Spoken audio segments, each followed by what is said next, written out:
Searchers after horror haunt strange, far places.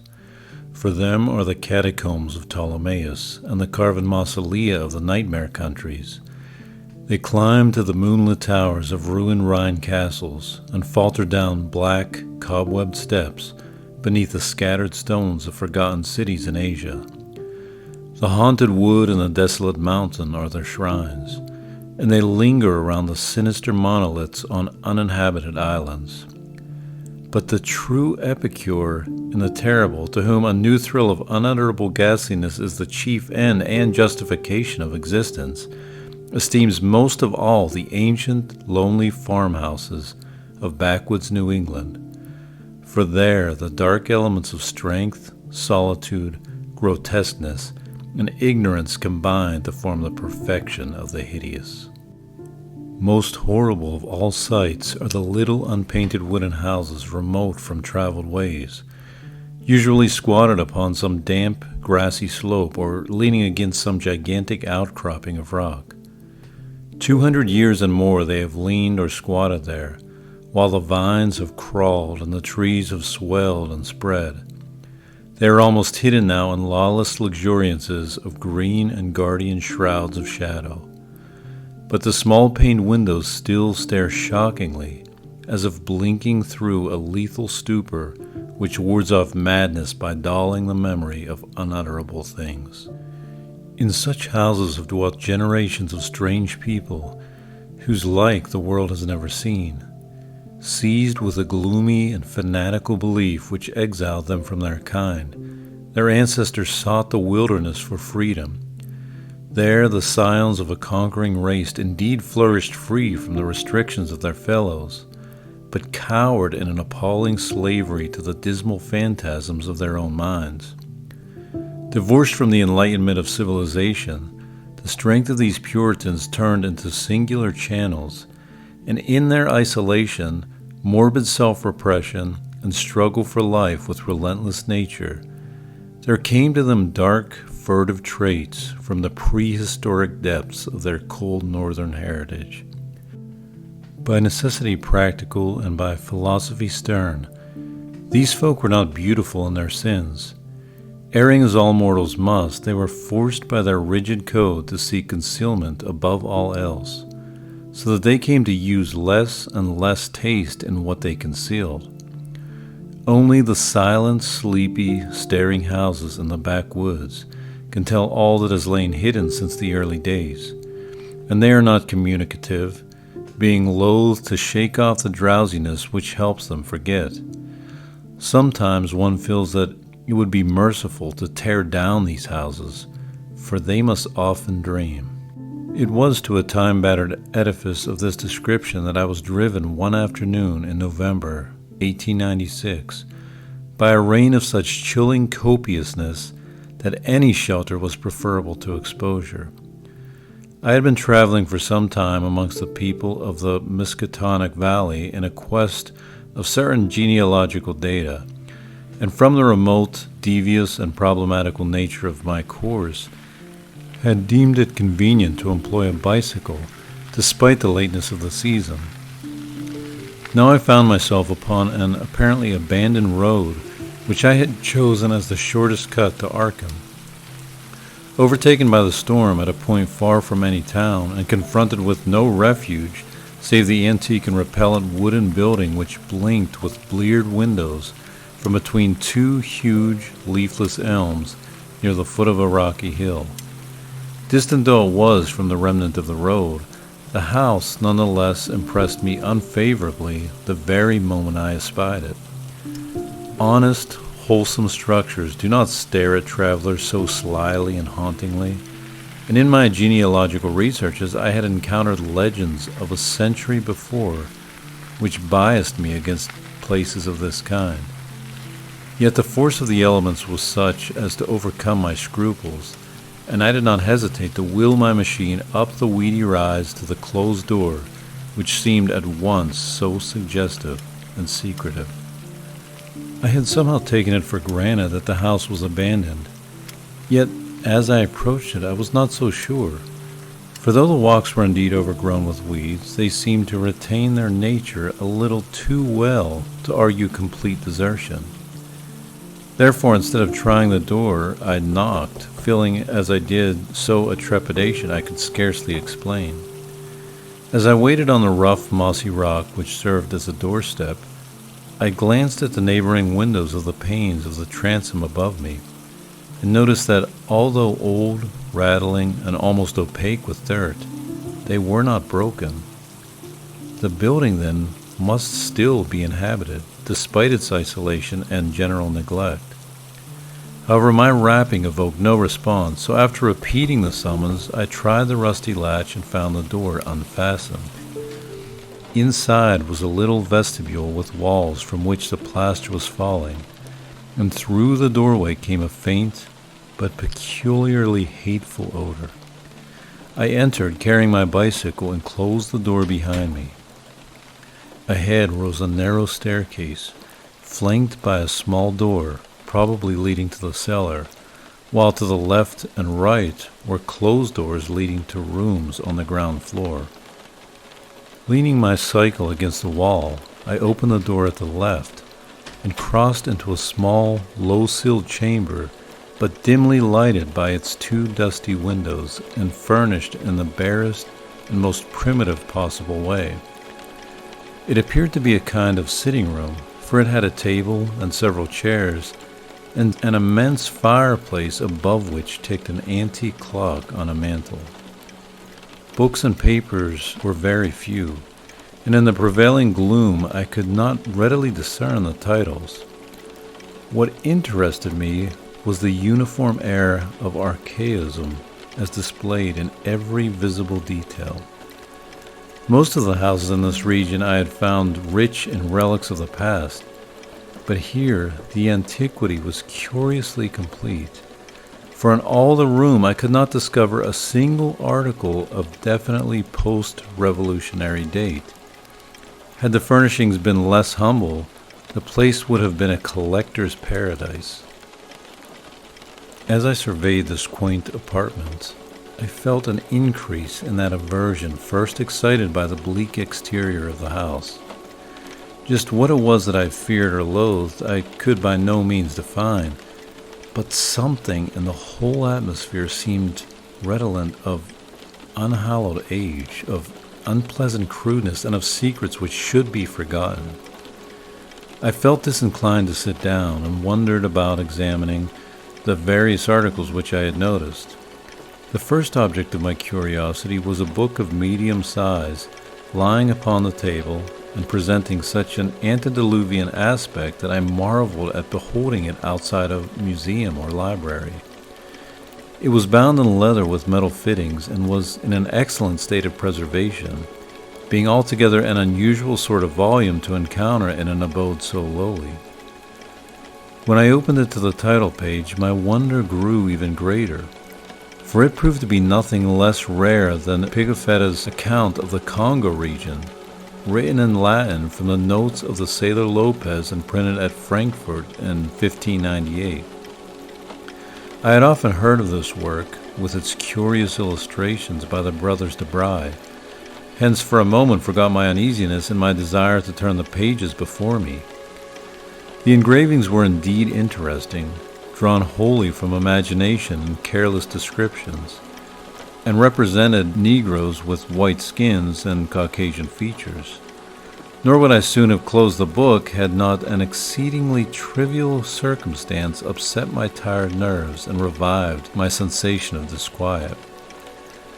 What annoyed me was merely the persistent way in which the volume tended to fall open of itself at plate 12, which represented in gruesome detail a butcher shop of the cannibal Anziques. I experienced some shame in my susceptibility to so slight a thing, but the drawing nevertheless disturbed me, especially in connection with some adjacent passages descriptive of Anzique gastronomy. I had turned to a neighboring shelf and was examining its meager literary contents: an 18th century Bible, a Pilgrim's Progress of like period, illustrated with grotesque woodcuts and printed by the almanac maker Isaac Thomas, the rotting bulk of Cotton Mather's Magnalia Christi Americana, and a few other books of evidently equal age, when my attention was aroused by the unmistakable sound of walking in the room overhead. At first astonished and startled, considering the lack of response to my recent knocking at the door, I immediately afterward concluded that the walker had just awakened from a sound sleep, and listened with less surprise as the footsteps sounded on the creaking stairs. The tread was heavy, yet seemed to contain a curious quality of cautiousness, a quality which I disliked the more because the tread was heavy. When I had entered the room, I had shut the door behind me. Now, after a moment of silence during which the walker may have been inspecting my bicycle in the hall, I heard a fumbling at the latch and saw the paneled portal swing open again. In the doorway stood a person of such singular appearance that I should have exclaimed aloud but for the restraints of good breeding. Old, white-bearded, and ragged, my host possessed a countenance and a physique which inspired equal wonder and respect. His height could not have been less than 6 feet, and despite a general air of age and poverty, he was stout and powerful in proportion. His face, almost hidden by a long beard which grew high on the cheeks, seemed abnormally ruddy and less wrinkled than one might expect, while over a high forehead fell a shock of white hair little thinned by the years. His blue eyes, though a trifle bloodshot, seemed inexplicably keen and burning. But for his horrible unkemptness, the man would have been as distinguished-looking as he was impressive. This unkemptness, however, made him offensive despite his face and figure. Of what his clothing consisted, I could hardly tell, for it seemed to me no more than a mass of tatters surmounting a pair of high, heavy boots, and his lack of cleanliness surpassed description. The appearance of this man, and the instinctive fear he inspired, prepared me for something like enmity, so that I almost shuddered through surprise and a sense of uncanny incongruity when he motioned me to a chair and addressed me in a thin, weak voice, full of fawning respect and ingratiating hospitality. His speech was very curious, an extreme form of Yankee dialect I had thought long extinct, and I studied it closely as he sat down opposite me for conversation. "Kitched in the rain, be ye?" he greeted. "Glad you was nigh the house and had the sense to come right in. I calculate I was asleep, else I'd have heard ye. I ain't as young as I used to be, and I need a powerful sight o' naps nowadays. Travelin' fur, I ain't seen many folks along this road since they took off the Arkham stage." I replied that I was going to Arkham and apologized for my rude entry into his domicile, whereupon he continued, "Glad to see you, young sir. New faces is scarce around here, and I ain't got much to cheer me up these days.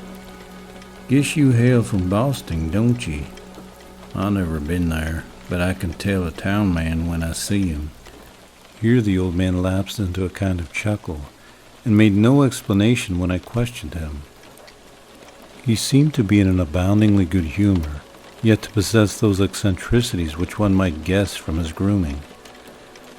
For some time he rambled on with an almost feverish geniality, which it struck me to ask him how he came by so rare a book as Pigafetta's Regnum Congo.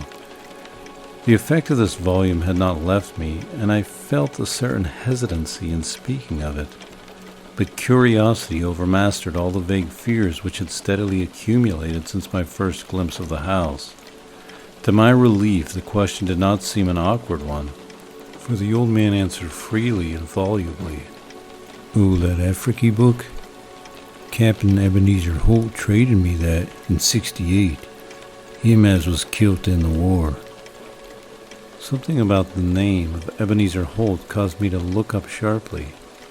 I had encountered it in my genealogical work, but not in any records since the Revolution. I wondered if my host could help me in the task at which I was laboring, and resolved to ask him about it later on. He continued, Ebenezer was on a Salem merchantman for years and picked up a sight of queer stuff in every port. He got this in London, I guess. He used to like to buy things at the shops. I was up to his house once, on the hill trading horses, when I see this book. I relished the picture, so he gave it in on a swap. 'Tis a queer book. Here, leave me get on my spectacles. The old man fumbled among his rags, producing a pair of dirty and amazingly antique glasses with small octagonal lenses and steel bows. Donning these, he reached for the volume on the table and turned the pages lovingly. Ebenezer could read a little of this. 'Tis Latin, but I can't. I had 2 or 3 schoolmasters read me a bit, and Parson Clark, him they say got drowned in the pond. Can you make anything out in it? I told him that I could, and translated for his benefit a paragraph near the beginning. If I erred, he was not scholar enough to correct me, for he seemed childishly pleased at my English version. His proximity was becoming rather obnoxious, yet I saw no way to escape without offending him. I was amused at the childish fondness of this ignorant old man for the pictures in a book he could not read, and wondered how much better he could read the few books in English which adorned the room. This revelation of simplicity removed much of the ill-defined apprehension I had felt, and I smiled as my host rambled on. Queer how pictures can set a body thinking. Take this one here near the front.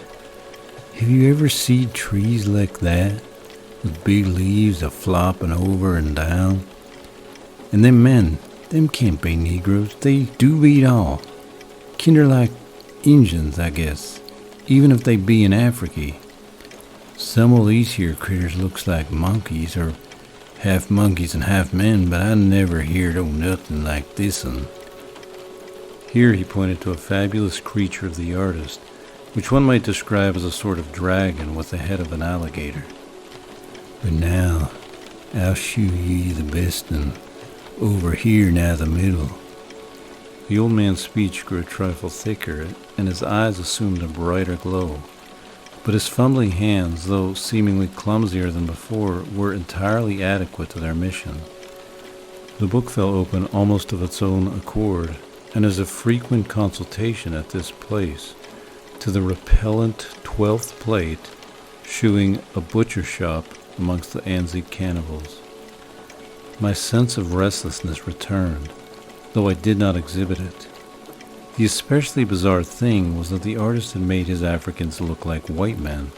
The limbs and quarters hanging about the walls of the shop were ghastly, while the butcher with his axe was hideously incongruous. But my host seemed to relish the view as much as I disliked it. What do you think of this? Ain't never see the like hereabouts, eh? When I see this, I tell them Holt, that's something to stir ye up and make your blood tickle. When I read in scripture about slaying, like the Midianites was slew, I kinder think things, but I ain't got no picture of it. Here a body can see all there is to it. I suppose 'tis sinful, but ain't we all born a living in sin? That feller being chopped up gives me a tickle every time I look at him. I have to keep looking at him, so whar the butcher cut off his feet? Thar's his head on the bench, with one arm side of it, and the other arm's on the ground side or the meat block. As the man mumbled on, in a shocking ecstasy, the expression on his hairy, spectacled face became indescribable, but his voice sank rather than mounted. My own sensations can scarcely be recorded. All the terror I had dimly felt before rushed upon me actively and vividly, and I knew that I loathed the ancient and abhorrent creature so near me with an infinite intensity. His madness, or at least his partial perversion, seemed beyond dispute. He was almost whispering now, with a huskiness more terrible than a scream, and I trembled as I listened. As I says, just queer how pictures set you thinking. Do you know, young sir, I'm right sot on this one here. Arter I got the book off Eb, I used to look at it a lot, especially when I'd hear Passon Clark rant those Sundays in his big wig. Once I tried something funny. Here, young sir, don't get scared. All I done was to look at the picture afore I killed the sheep for market. Killing sheep is kinder more fun, or looking at it. The tone of the old man now sank very low, sometimes becoming so faint that his words were hardly audible. I listened to the rain and to the rattling of the bleared, small-paned windows, and marked a rumbling of approaching thunder, quite unusual for the season. Once a terrific flash and peal shook the frail house to its foundations, but the whisperer seemed not to notice it. Killing sheep was kinder more fun. But do you know, 'twa'n't quite satisfying. Queer how a craving gets a hold on ye. As ye love the Almighty, young man, don't tell nobody, but I swear to God, that picture began to make me hungry for victuals I couldn't raise nor buy. Here, sit still, what's ailing ye? I didn't do nothing, I wondered how 'twould be if I did. They say meat makes blood and flesh and gives ye new life, so I wondered if 'twouldn't make a man live longer and longer if 'twas more the same. But the whisper never continued. The interruption was not produced by my fright, nor by the rapidly increasing storm amidst whose fury I was presently to open my eyes on a smoky solitude of blackened ruins. It was produced by a very simple, though somewhat unusual happening. The open book lay flat between us, with the picture staring repulsively upward. As the man whispered the words, "More the same," a tiny spattering impact was heard, and something shooed on the yellow paper of the upturned volume. I thought of the rain and of a leaky roof, but rain is not red. On the butcher shop of the Enzi cannibals, a small red spattering glistened picturesquely, lending vividness to the horror of the engraving. The old man saw it, and stopped whispering even before my expression of horror made it necessary. Saw it and glanced quickly toward the floor of the room he had left an hour before. I followed his glance and beheld just above us, on the loose plaster of the ancient ceiling, a large, irregular spot of wet crimson, which seemed to spread even as I viewed it. I did not shriek or move, but merely shut my eyes.